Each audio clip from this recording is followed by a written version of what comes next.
There's a line in the legendary musical, The Phantom of the Opera, that goes, "Start a journey to a strange new world."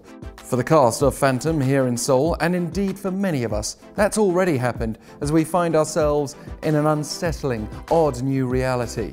But the local coronavirus outbreak here in Korea does continue to slow overall. And today I'm standing outside a serviced residence in Seoul that is a scene of containment when it might otherwise have become a coronavirus cluster. The backdrop here is this serviced residence, Somerset Palace, which has been the temporary home of the cast of The Phantom of the Opera. They performed in the south of the country for the Busan leg of their tour between December and February. There was then a break before a run in Seoul from mid-March.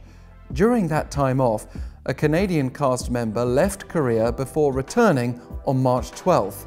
She then performed here from March 14th to 30th, although she was experiencing what turned out to be COVID-19 symptoms from March 19th, according to the director of Seoul's Public Healthcare Management Division.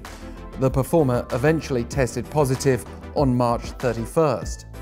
This obviously would have sent out alarm bells, not only for the cast and crew, but for the guests and residents here, plus those just coming to visit to eat, for example. It was obviously a major red flag that the gap between the initial infection and containment was nearly 2 weeks, and by April 2nd, a fellow cast member was also confirmed to have been infected. But here's how the response kicked into action. They halted performances for 2 weeks, closing and disinfecting the theatre venue Blue Square in Seoul for the same period of time. I've also been told Somerset Palace is closed to new guests until the middle of this month at least, which I confirmed when seeing if I might be able to book a room online, and apparently movement within the premises is being restricted. Meanwhile, the whole of the production's cast and staff have been told to remain in isolation for 2 weeks. The good news is that well over 100 people who may have been at immediate risk of infection due to those 2 initial cases have all tested negative, and health authorities have gone on the offensive, tracing anyone who may be considered at risk, including spreading the net as far as more than 8,500 audience members who saw The Phantom of the Opera at Blue Square. They are being closely monitored and asked to stay indoors and get tested if they show symptoms.